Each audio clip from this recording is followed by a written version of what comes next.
Nuuspod, die tuiste vir Afrikaanse stories agter die nuus.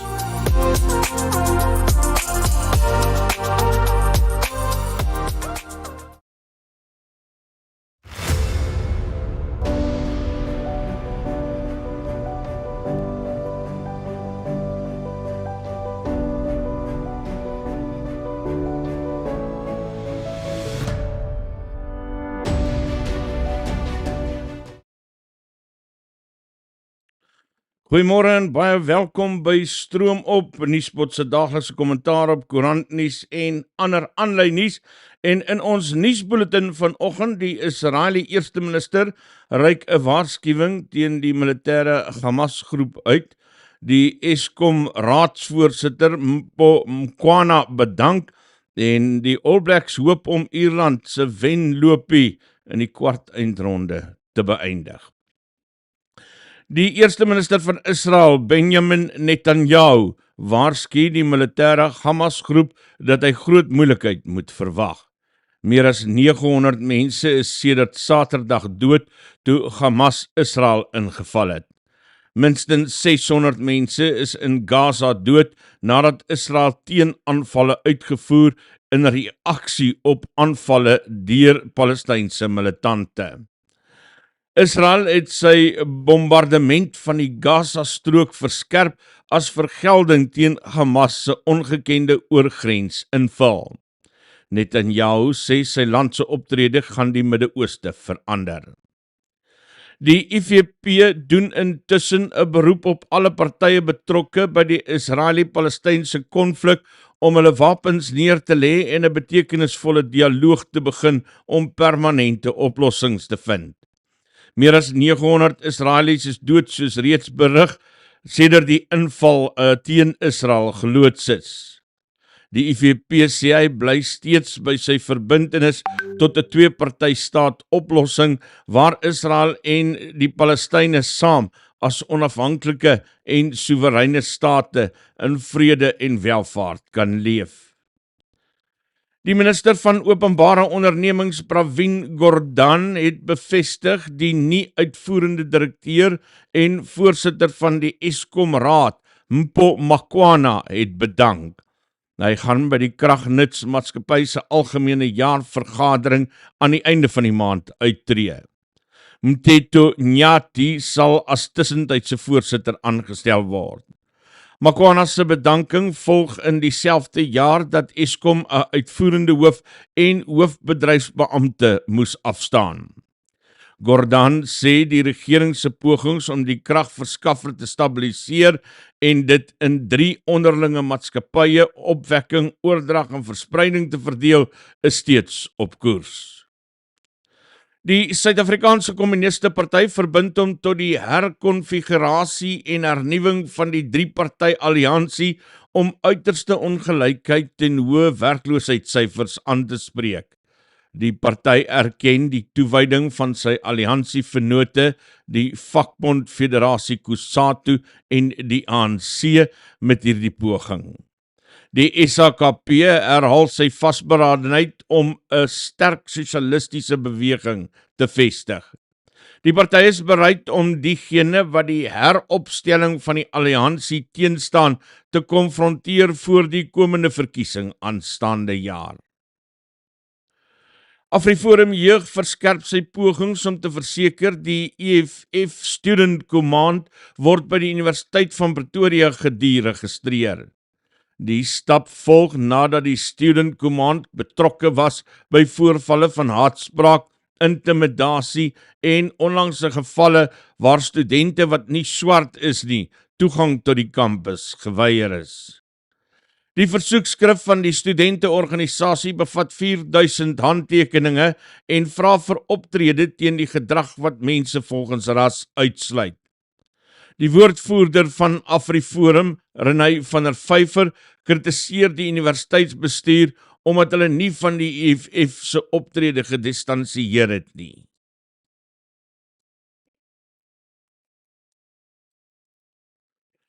Sportnuus: Nieu-Seeland en Ierland kom Saterdag in 'n wêreldbeker kwartfinale teen mekaar te staan. Dit gaan 'n stewige opdraand vir die magtige All Blacks wees om teen 'n Ierse span te speel wat nommer 1 in die wêreld is en moontlike wenrekord kan opstel. Ierland het verlede jaar geskiedenis gemaak deur vir die eerste keer 'n reeks oorwinning teen Nieu-Seeland te behaal en het nou die geleentheid om vir die eerste keer verder as die Wêreldbeker kwartfinale te vorder. Heel agter Bowden Barrett sê dis 'n uitdaging waarna die All Blacks uitsien. Finansiële aanwysers, die rand verhandel teen R19.30 teen die dollar, R20.41 teen die euro en R23.63 teen die pond.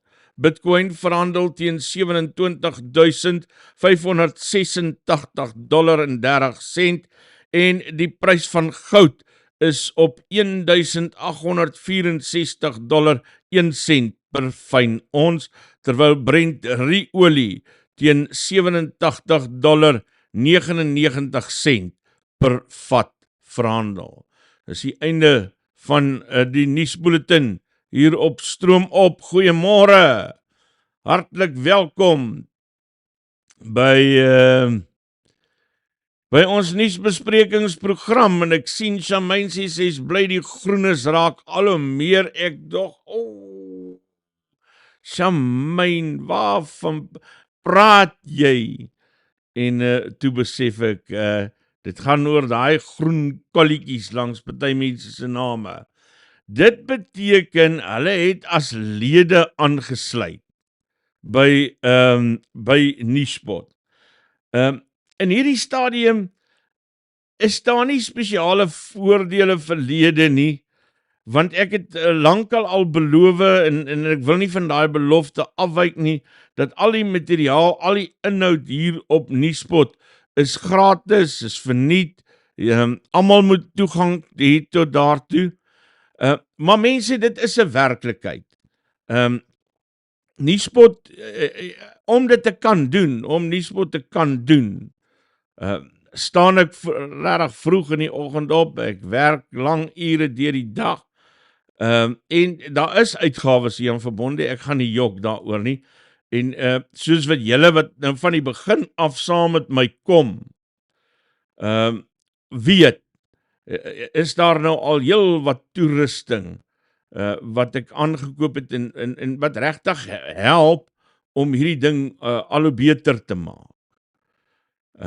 So daai goed is nodig, maar ek voel te sleg om elke maand vir julle geld te vra daarvoor, man. So, nou dink ek hierdie lede ding gaan nogal werk. Ons het nou per ongeluk daarop afgekom, maar hy kom nou heel handig te pas. Het kos R20 'n maand, dis wat van jou rekening afgaan totdat jy dit beëindig.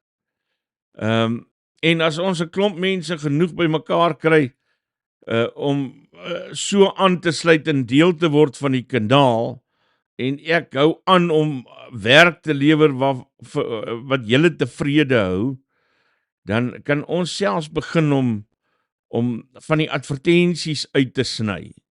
Want daar is eintlik maar niks so, min dinge so lastig, soos 'n advertensie. Maar dit is nou ook maar die manier om aan te gaan. So asseblief, as jy kan sien, druk die join knoppie, R19.99 per maand,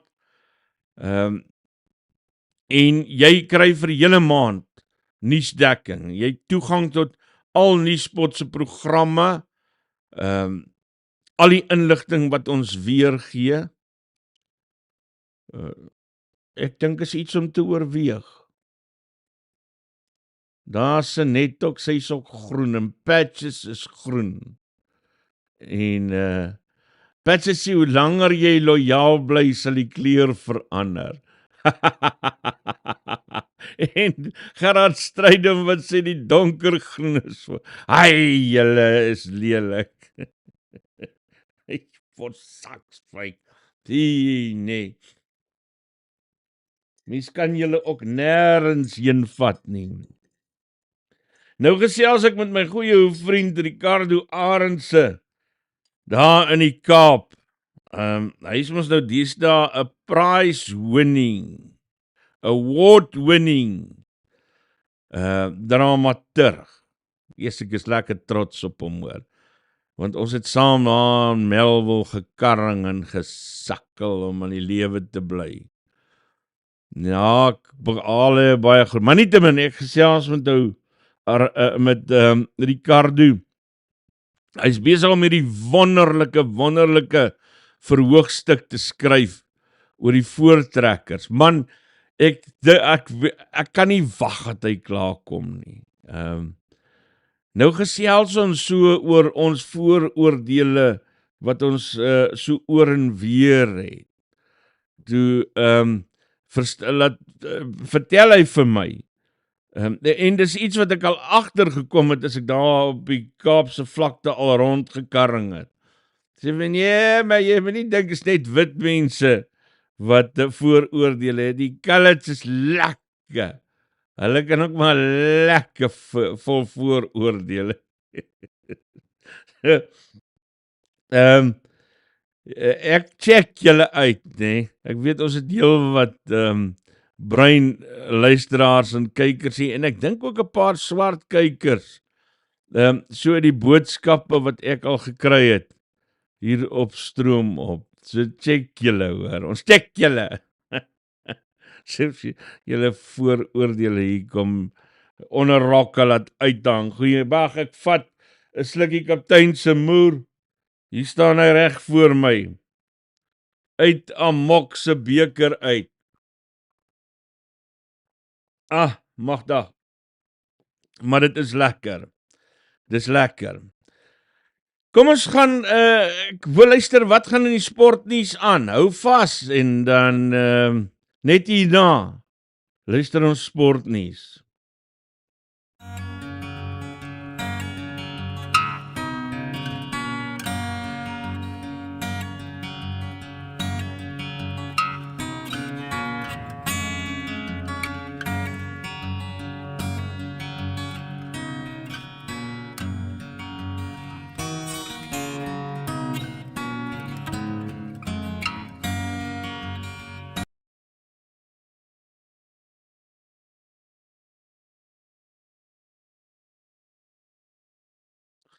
Ons is terug en ek wil net seker maak dat daai sportnuus gaan deurkom hier na julle toe, dat hy nou nie dood is nie.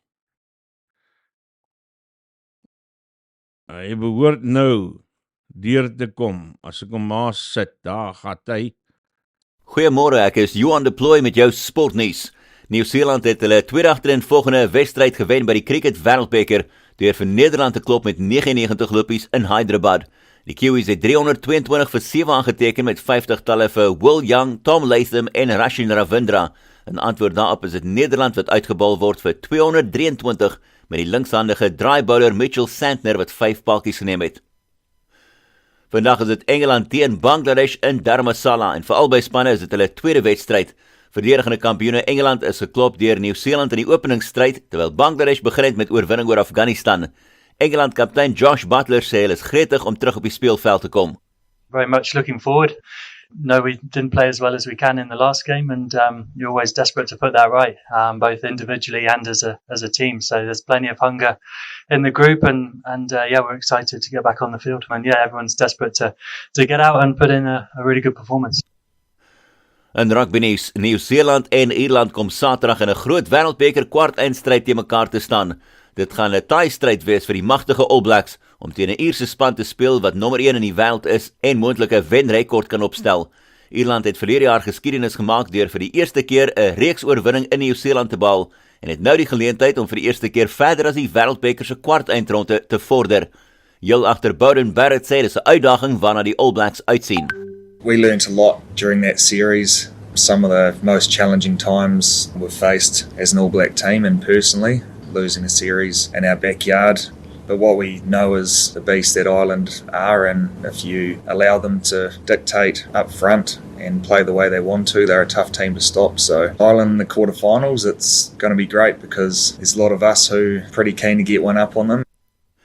En die Suid-Afrikaanse Instituut vir Dwelmvrye Sport gaan donderdag appel aanteken teen die Wêreldagentskap teen die gebruik van opkikkers, WADA, om sanksies te vermy nadat 'n aantal kodes oortree is. Die appel by die arbitrasiehof vir sport in Lausanne, Switserland, sal ingedien word 'n dag voor die sperdatum. En die indiening van die appel sal sportspanne daarvan vrywaar dat die nasionale vlag en volkslied by sportbyeenkomste verbied word. En dis jou jongste sportnuus. Dit is Johan de Plooy wat vir ons bietjie sportnuus gee.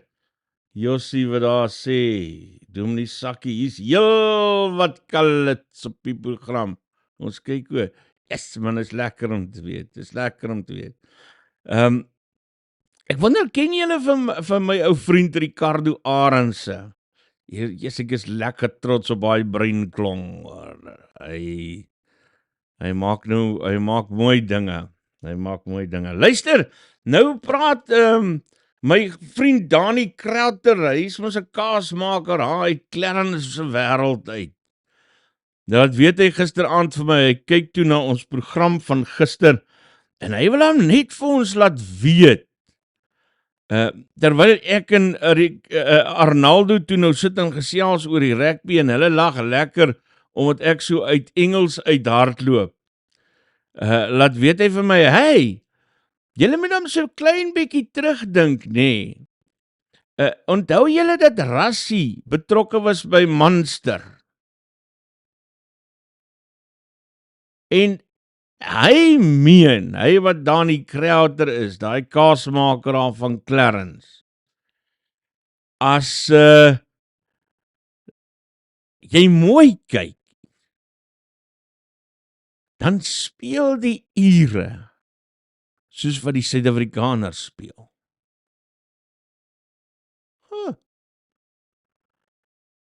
Dis so laatnag boodskap wat hy vir my stuur, nee, en my Baardbek vriend Andreas Jordaan, sit hulle daar op die plaas toe nou en gesels en dink hier oor. Dit kan straks net wees, nee, kan dit wees, dat Rassie dalk die ure nommer 1 gaan maak het, dat sy nalatenskap die bydraende faktor was, wat die ure tot op nommer 1 laat vlieg het. Yes, Mata. Ek dink nie dis 'n swak teorie nie. Ek dink nie is 'n ongeldige teorie nie.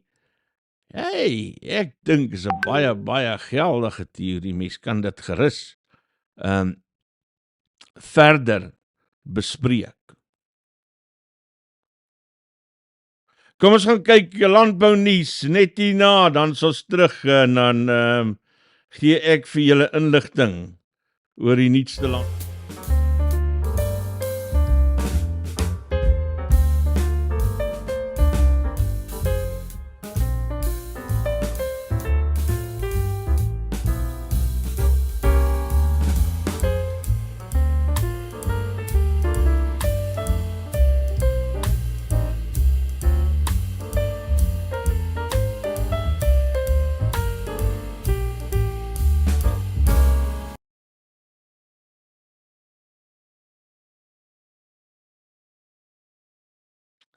Ek kry hom altyd so lekker en lus as ek sien my gunsteling restaurant hier in Nelspruit.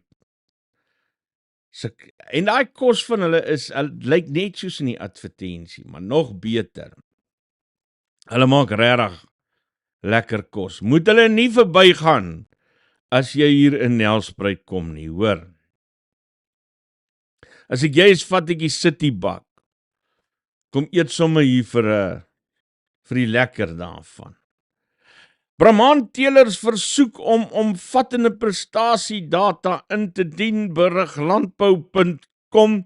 Suid-Afrika se Brahman beesras gaan van krag tot krag. Individuele Brahman-teelers word egter versoek om meer prestasiedata van hulle geregistreerde diere te begin deel vir die verbetering van die nasionale Brahman-kudde, Al 378 geregistreerde lede van Suid-Afrika se Brahman Beesteeders Genootskap word versoek om gereelde omvattende prestasiedata van hulle geregistreerde diere te begin indien. Die data is noodsaaklik om die ras relevant te hou te midde van voortdurende mark en omgewingsomstandighede. Op die Suid-Afrikaanse Brahman se jaarvergadering vir 2023 wat onlangs in die KwaZulu-Natalse Middelland gehou is, het die genootskap se rasdirekteur Zietse Smit gesê, slegs 60% van die geregistreerde Brahman-teelers stuur vrywillig prestasiedata bykomend tot verpligte geboortegewig data in. Die bykomende data sluit in speengewig, finale gewig, volwasse koeigewig, skrotum omtrek, dae tot kalf, liggaamskondisie, heuphoogte, skede, naaltjie, mates, gehoorsaamheid en die resultate van fase C en fase D toetse.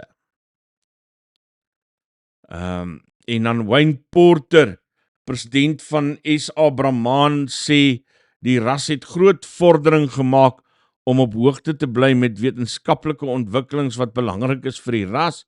Ek moedig u aan om voort te gaan om speenkalfgewigte en prestasiedata in te stuur, ook monsters vir genotipering van stoetvaars en invloedryke vroulike diere.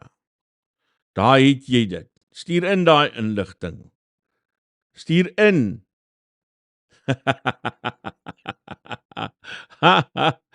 Gerard van Beneke, wat sê, hoor my lied, rassie is donders goed, maar hy kan nie op water loop nie.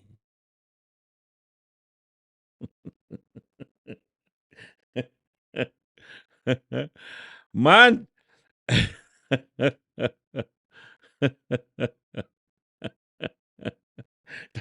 daar's party daar.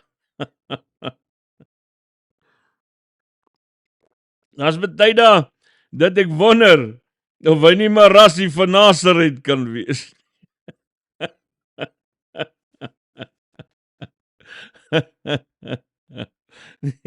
Ek sê ek stem saam met jou, Gerard, jy is heeltemal reg, maar ek vermoed dat rassie sal die dag as hy uittreë en die dag as hy sy kop neerlê hier op die ondermaanse, dan dink ek, gaan hy waarskynlik onder een van die top 5 afrigters minstens gesorteer word vir baie jare hierna.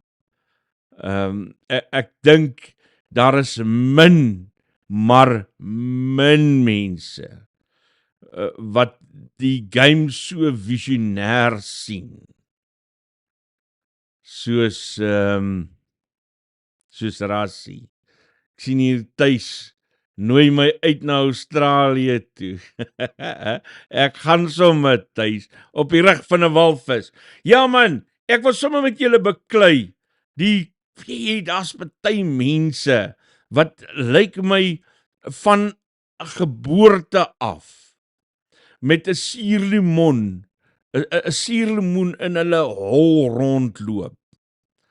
En net elke hoek en draai 'n geleentheid soek om die ding te passeer. Onsuksesvol. Mens kry sulke mense, man.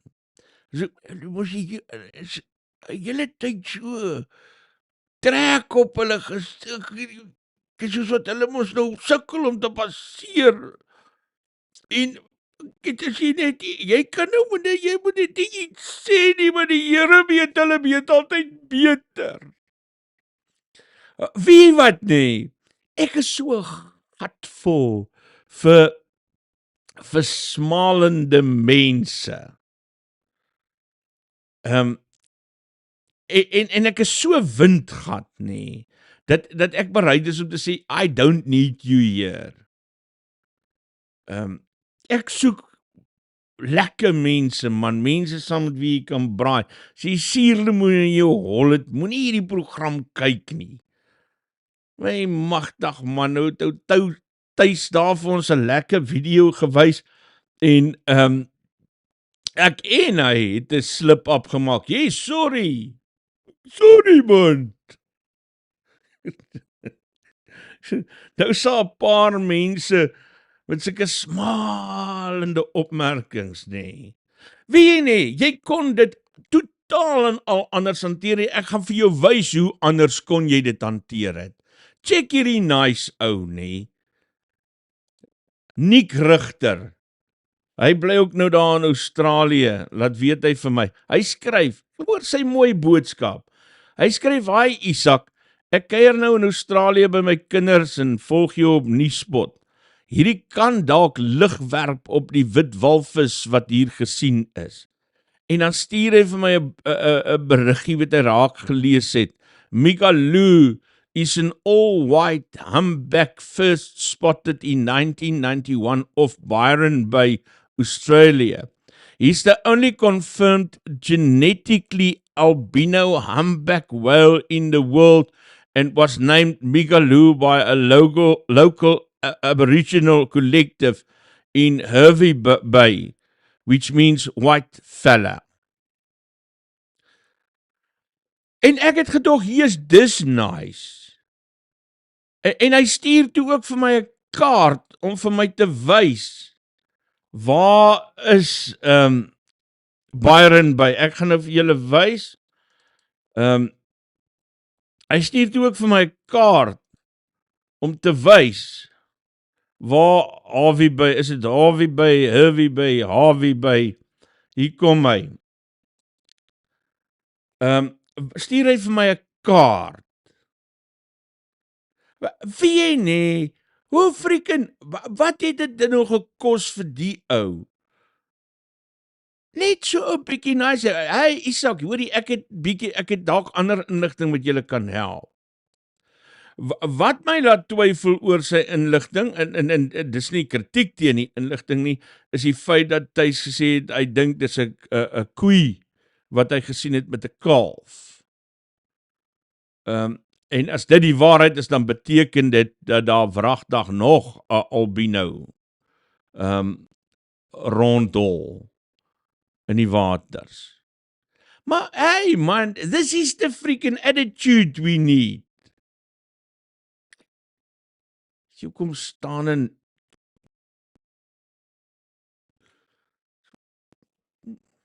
met jou Vaseline kry. Vaseline en tequila. Ja. Tequila, want dit maak alles oop. En dan kan jy makliker passeer. For sucks fake. Gaan skade kanaal, man. Sien, ons is net lekker hier. Net lekker. Ek is baie dankbaar oor Thys, wat vir my daai video gestuur het, en vir iets mooi met ons gedeel het. Ek is diep dankbaar vir 'n ou soos Nick Richter, wat op die manier 'n ding probeer regstel. Dankie Nick, en al die ander nice mense van die wêreld.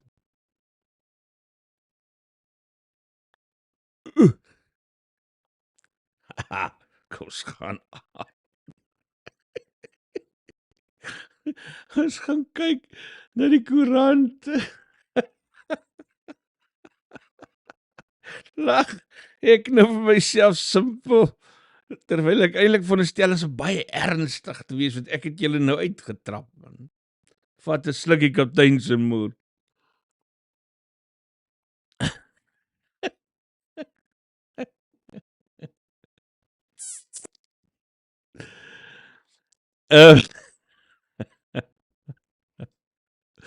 Hey, ek moet nie tyd mors ek vir julle, ek moet julle by Israel uitkom. wil met julle oor Israel gesels. En maar vinnig, kom ons kyk gou wat staan op die koerant voorblaaie. Beeld, as hy nou net oopkom. Beeld, burgerlike groepe wil mobiliseer, en dit is burgerlike samewerkingsgroepe, wat lyk vir my iets soos, ek dink is 24 van hulle, wat in hulle groep wil mobiliseer, om te kyk of hulle in die 2024 verkiesing vir ons kan help, om mense te laat stem. Ek is opgewonde daaroor.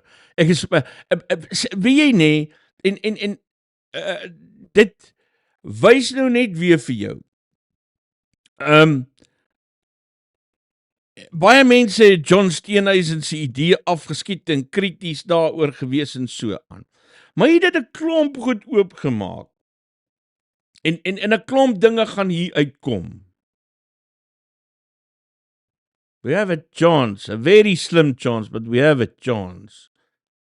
Haal net die suurlemoene uit. Nee, die suurlemoene. Dan berig hulle ook oor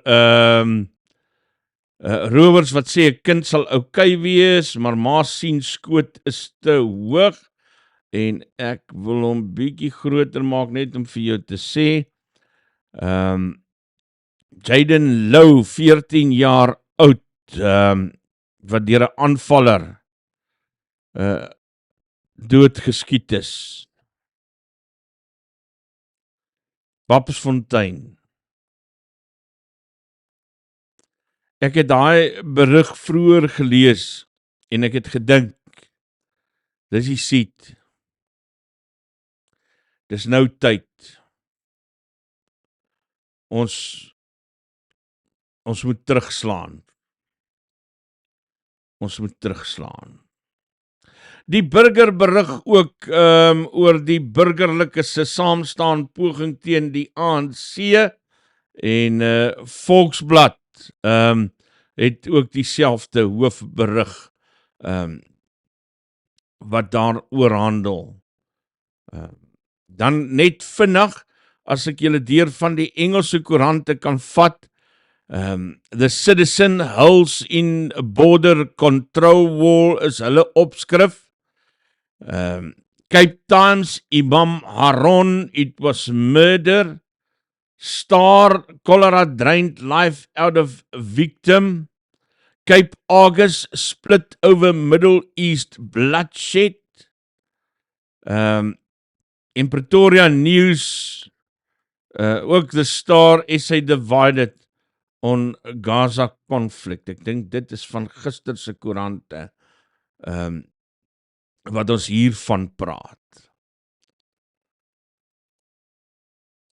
En ek sien Rian Olivier het ook as lid aangesluit. Lekker Rian. Kom ons gaan gou na die ander koerante toe. Citizen skryf, kenners is van mening die pasgestigte grensbeheer owerheid is 'n stap in die regte rigting, maar waarsku die kwessie van korrupsie is nog nie uitgeskakel nie. The Herald berig die Nelson Mandela Metroraad is weer in 'n krisis nadat die stadsbestuurder Notolo Nwasi 2 vakante poste in die Nasionale Alliansie by die verkiesingskommissie aangemeld het. Daily News skryf so wat 3000 Amabutu of jong soldate het hulle steun toegesê aan die Zulu koning Misuzulu Kazwelithini. En dan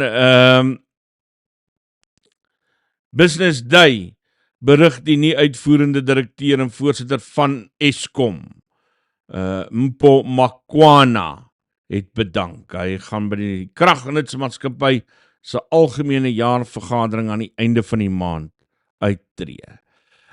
Sowetan berig 3 van die 5 beskuldigdes in die Senzo Mejiwa moordsaak kan nie deur middel van DNS-bewyse met die misdaadtoneel verbind word nie, en dit kan 'n groot impak op daardie saak hê. Dis die koerante vanoggend, net hierna gesels ons 'n bietjie oor Israel. Hou vas. Aan wie laat jy die afhandeling van jou boedel oor? Die afhandeling van jou boedel. Jou afhanklikes se welstand mag letterlik daarvan afhang. Stel 'n spesialis van Eksekuteurs aan. Ons gespesialiseerde boedelberedderingsspan hanteer die hele proses, vanaf begin tot einde. Eksekuteurs bied boonop 'n produk wat alle boedelberedderingskostes dek en die las op jou geliefdes verlig. Vir gratis konsultasie in Afrikaans, SMS jou naam en van na 4469. Ek is terug en ons gaan gesels oor hoekom Hamas dit reg gekry het om Israel te verras. Ek gaan nie daaroor gesels nie, ek gaan aan die kenners daaroor gesels. Ek is nie slim genoeg om vir jou daai antwoord te gee nie. Ek weet dis 'n paar mense rondom my wat dink hulle is slim genoeg om my vraag te antwoord. Maar nie ek nie. So, ek gaan dit oorlaat aan die ander mense wat slim genoeg is daarvoor. En een van hulle is Martin Indijk. Ek dink is Indijk.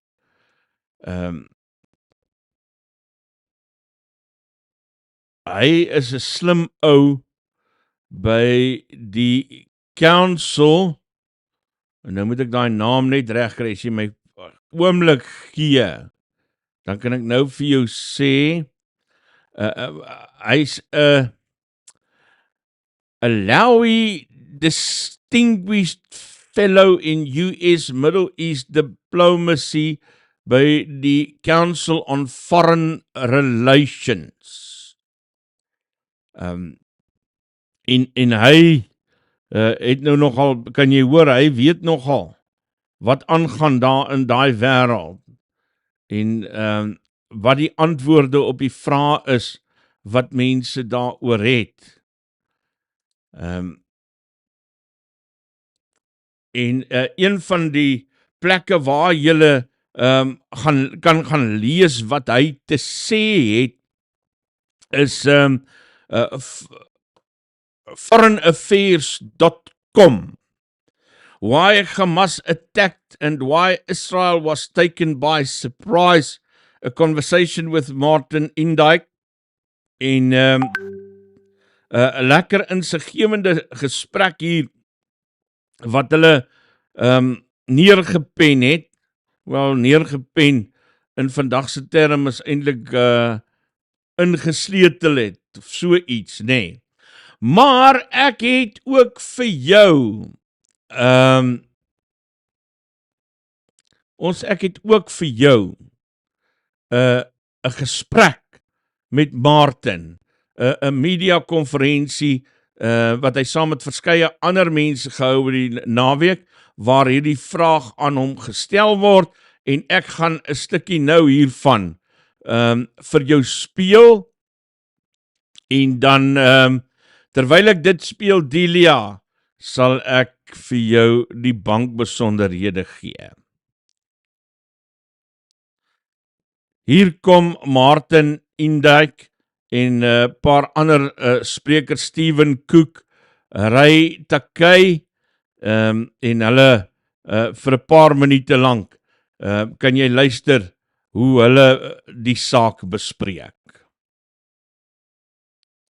Well, in terms of the intelligence failure, yeah, I think it's abundantly clear. It's just anecdotally, I was speaking with some Israelis this morning as events were unfolding, and one of their children was rushing back to their base. And the only thing that she could say as she was heading back to her base was that it was a massive intelligence failure across the board. That, from the inside, Shin Bet, Mossad, military intelligence, no one had any idea that this was coming. After all, had they had any idea that this was coming, she would not have been enjoying herself on a weekend off as a drone operator. So I think that this is of the same massive calamity, intelligence failure, as you saw in October 1973. And when all is said and done, there'll be yet something that echoes the Agranat Commission, which looked into the intelligence failures of the 1973 war. Can I just say one thing because I have looked at issues of intelligence failure in other episodes. Once there's a commission is going to be established, as Stephen suggested, all governments after a disaster do a commission to figure out what happened.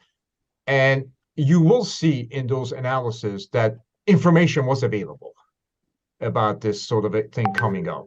And the question is not so much the lack of information being available regarding Hamas mobilization, is how was that information interpreted and why did senior political officials ignore it? Because in almost every case of intelligence failure, and I have looked at particularly in the 1979 Iran Revolution, there is a lot of information available about impending problems. But somehow that information is not digested by political leaders in a timely, effective way, and they turn around and immediately say intelligence failure. So, domestic politics? Yes. The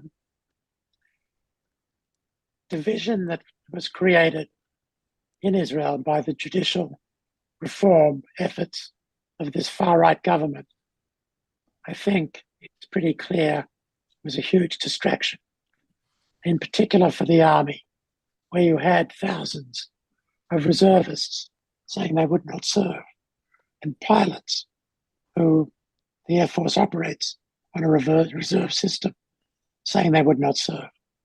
And I think that roiled the IDF in a way that was, I think we'll discover, was a huge distraction. Secondly, with Ben Gvir, the Minister for so-called National Security, harassing the Prime Minister, the police, and his partner, Bezalel Smotrich, harassing the military about providing protection for settlers in the West Bank.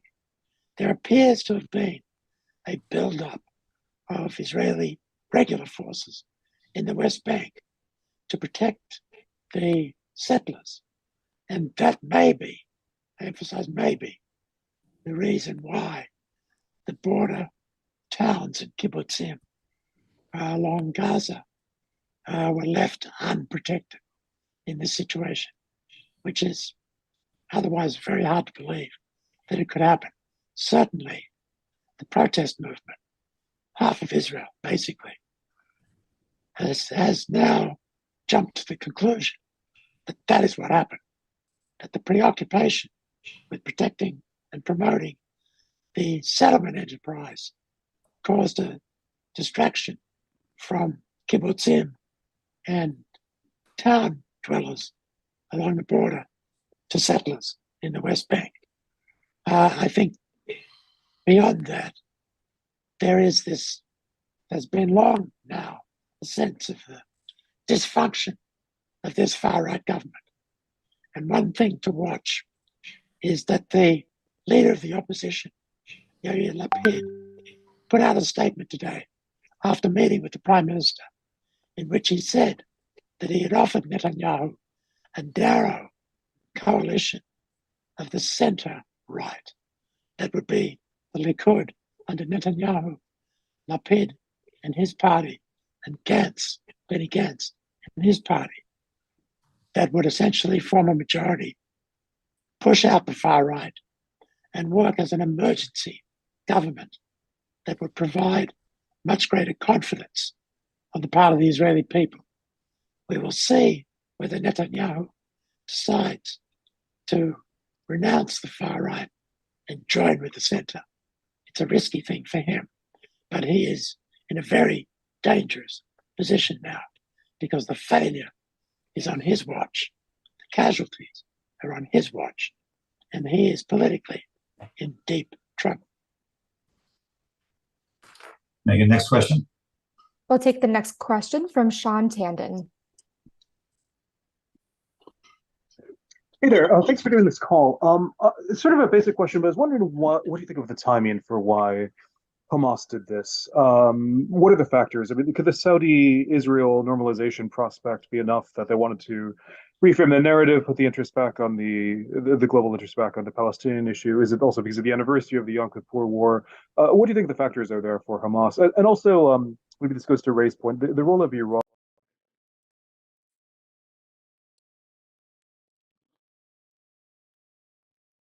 As hy, dis Martin Indijk en sy kollegas wat so praat en net om so bietjie op te som van wat hy sê, hy sê dat hoewel hy ook maar soos meeste ander mense spekuleer, moet 'n mens die konteks van die oomblik in ag neem, van 'n Arabiese wêreld wat besig is om kennis te neem van Israel, en hoe hy stel dit as coming to terms with Israel. Saudi Arabia is talking about normalizing relations with Israel. As part of that potential deal, the United States is pressing Israel to make concessions to the Palestinian Authority, Hamas's enemy. So this was an opportunity for Hamas and its Iranian backers to disrupt the whole process, which I think in retrospect was deeply threatening to both of them. En dan sê hy,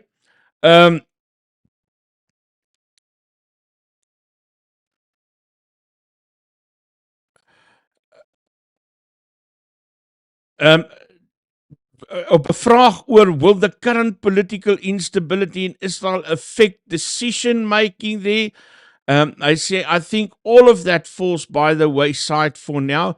This is a deep crisis of yet unknown proportions, and the Prime Minister is facing a real problem, not only in defending the citizens, but in avoiding blame for what happened.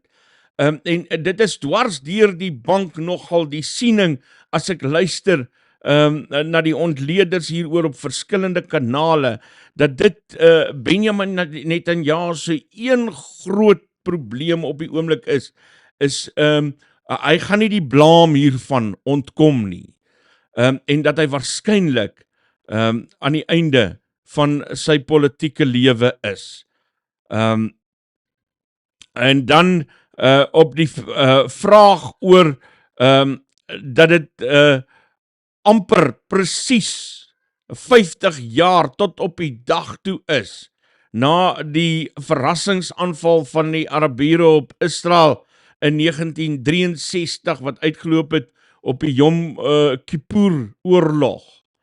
En hy antwoord so daarop, hy sê, it is remarkable and it is no coincidence. Let's remember that for the Arabs, the Yom Kippur war was seen as a victory. So, dis baie duidelik dat hierdie ding geweldig kompleks is, en ek kyk Suid-Afrikaners so op Facebook, en ek dink julle maak so maklik uitsprake oor Israel, en waarom 'n mens Israel sou moet ondersteun, of waarom 'n mens die Palestynë moet ondersteun, terwyl jy glad nie die konteks, en die werklike konteks hiervan in ag neem nie. Mense, kan ek nou maar reguit vir jou sê, as jy dink dat hierdie krisis wat hier bestaan, op grond of met 'n paar Bybelversies beantwoord kan word, dan moet ek vir jou in alle liefde sê, jy vereenvoudig, jy oorvereenvoudig 'n geweldige komplekse saak met 'n geweldige komplekse geskiedenis. Want hierdie gaan oor baie meer as wie geskiedkundig aanspraak kan maak op die grond, want dit bestaan amper nie meer nie. En as jy wil gaan lees hieroor, gaan kyk na history.com. Hulle het 'n uitgebreide artikel oor hierdie saak, waarin hulle onder meer ook die Bybelse aansprake daarvan te berde bring. Maar hierdie krisis is iets wat baie meer met moderne politieke geskiedenis te doen het, as wat dit enigstens met antieke politieke geskiedenis te doen het. En daar's 'n geweldige komplekse ontwikkeling vanaf die Balfour-verklaring af. Die tot niet gaan van die Ottomaanse Ryk. Die Eerste Wêreldoorlog, wat die geopolitieke landskap in die Midde-Ooste radikaal verander het.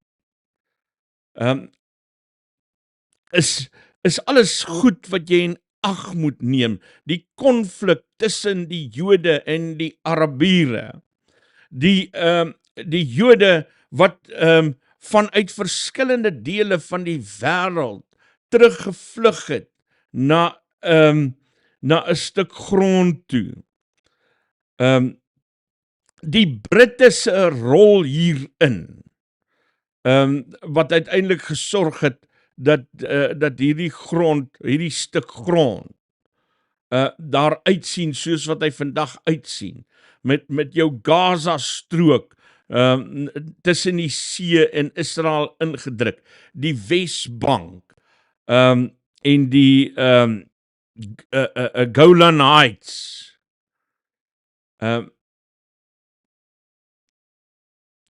Jy moet in ag neem dat daar iets is soos die sionistiese beweging wat intussen ontstaan het in die laat 19de en die 20ste eeu.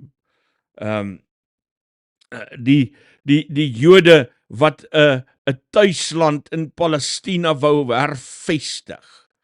En hoe duisende van hulle vanuit verskillende dele van die wêreld tussen 1882 en 1903 teruggekeer het Palestina toe. Nog 40.000 van hulle later jare tussen 1904 en 14.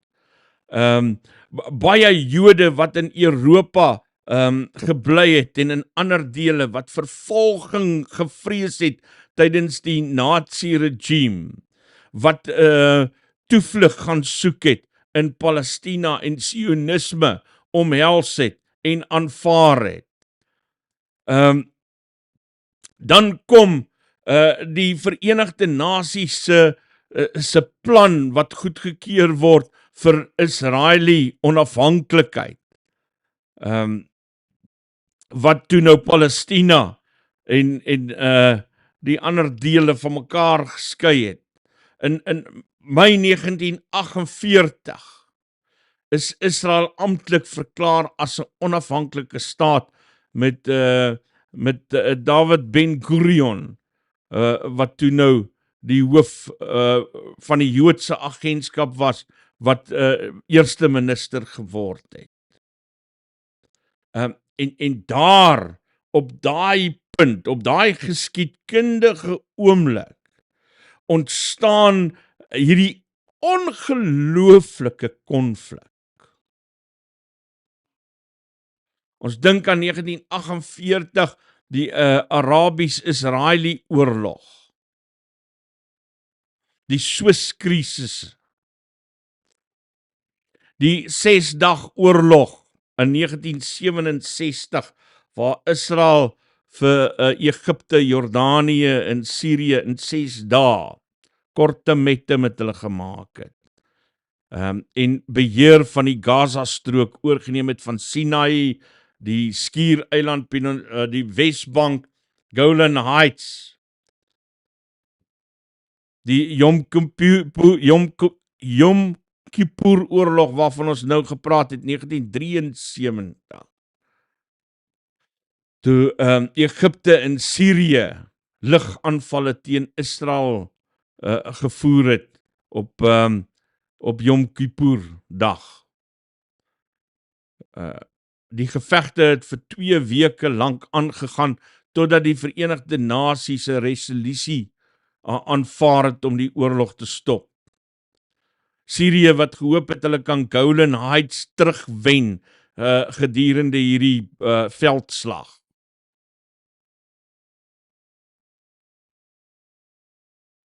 Die Libanon-oorlog 1982 het 'n rol gespeel. Die eerste Palestynse intifada in 1987, die tweede intifada in 2000, die tweede Libanon-oorlog, die Hamas-oorlog. Dis alles goed wat ek en jy in ag moet neem, waarvan ons nie 'n vaagste benul het nie.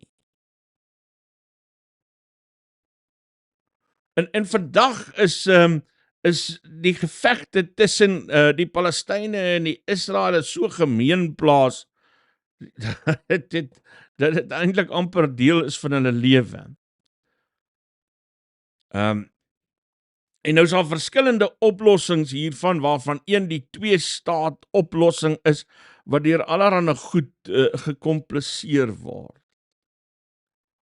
Wat ek vir jou probeer sê, is voordat jy gemaklike uitsprake maak oor dit wat in Israel gebeur, en wie eintlik reg en wie verkeerd hier is, dan dink ek moet 'n mens maar versigtig wees. Dit wat Hamas die naweek gedoen het, is uit en uit terreur. Daar's geen twyfel daaroor nie. Daar's niks wat dit kan goedkeur nie. Absoluut niks wat dit gaan goedkeur nie.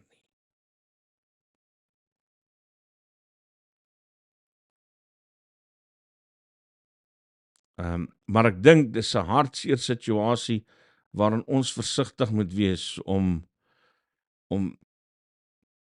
op 'n selfingenome wyse uitsprake daaroor te maak. En voor te skryf wie en wat geondersteun moet word. Dis jammer. Dit is 'n bitter hartseer saak en ja, ek weet nie, ek dink die Palestynë het nou te ver gegaan.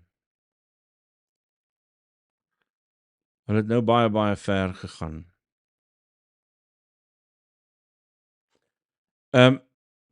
En dan is hulle nou nogal redelik verwaan daaroor. Ek sit en kyk na 'n onderhoud op Sky News met Basem, dat ek nou net kyk dat ek sy naam reg het hier, as ek daai ding in die hande kan kry. Dit is Basem Naim, 'n woordvoerder vir Hamas. Hy het met Sky News gepraat. Ek wil net vinnig voordat ek hom vir julle speel, 'n stukkie van die onderhoud wil ek 'n foto oorplaas, want ek gebruik nou Sky News se materiaal en ek wil nou nie julle moet my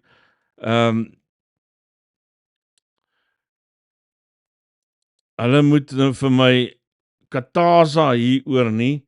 So ek gaan net 'n foto van Basem Naim oor hulle beeldmateriaal plaas.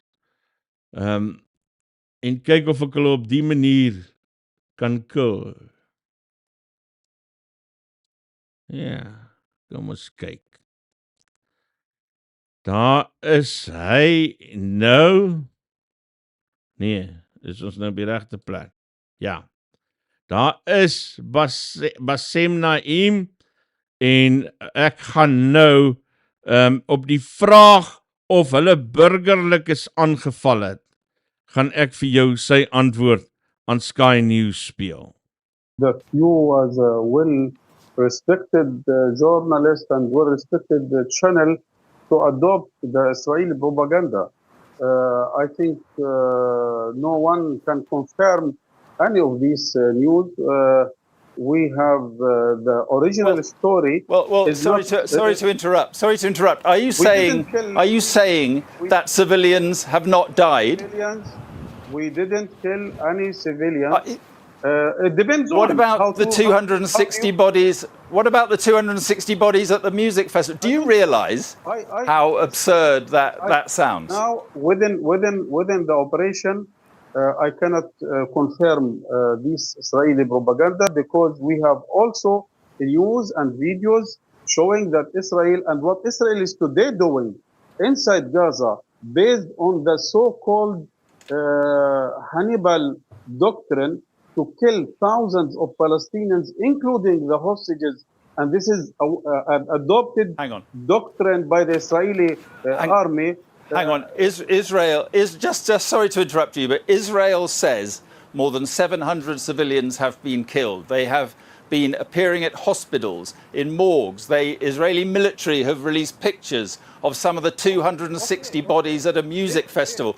Are you really expecting us to believe that you have not killed civilians? No, we don't have killed any civilians. But I have to say, I have to tell you as a well-respected journalist, we have also to redefine what does it mean a civilian. I cannot consider a settler in the occupied West Bank who is stolen my hand, carrying guns, burning the city of Hawara is a civilian. We cannot continue anyone who is sitting around the borders, working on cyber and artificial intelligence to control and besiege 2.3 million on the biggest open prison as a civilian. I think. Well, listen, we hold Israel. Dis so 'n vreemde argument om op die manier terug te kom. Om op die manier terug te kom en skielik te sê nadat jy verskeie ooreenkomste al gehad het, verskeie aanbiedinge vir ooreenkomste. Te sê maar ek beklei nou teen 75 jaar se onreg.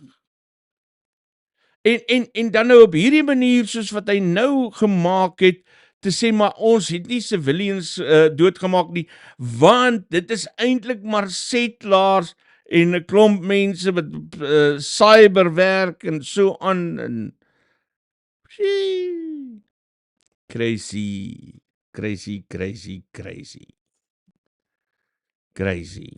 Ja.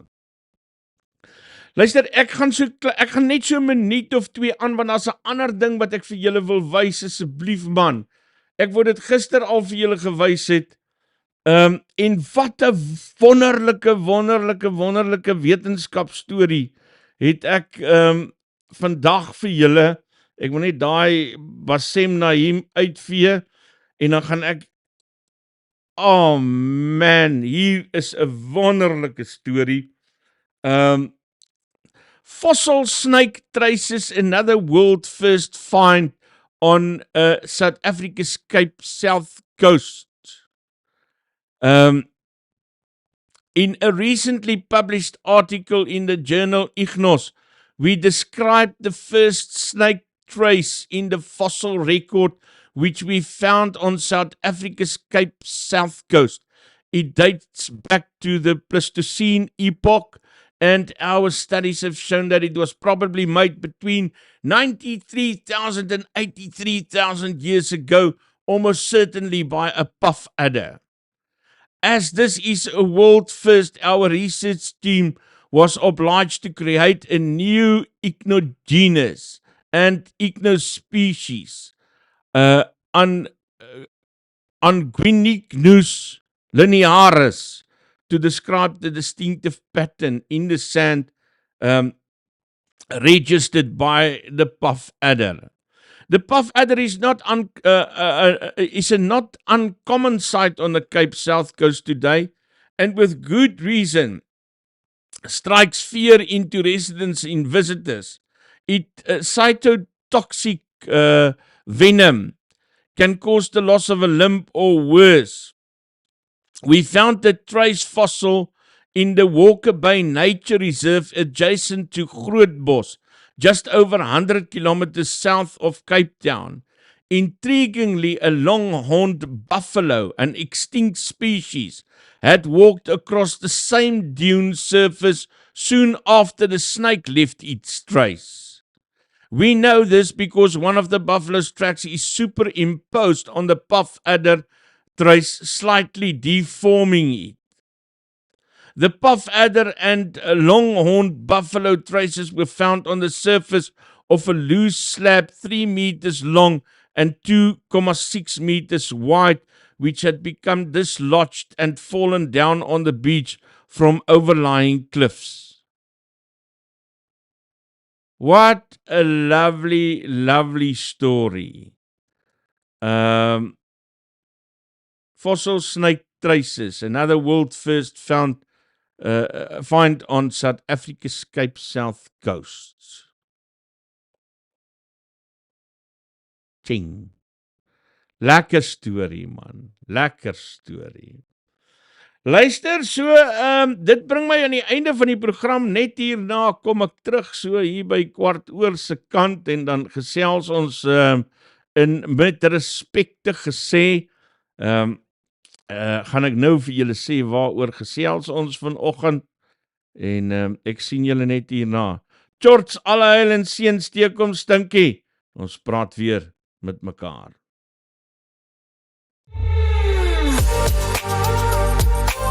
Nuuspod, die tuiste vir Afrikaanse stories agter die nuus.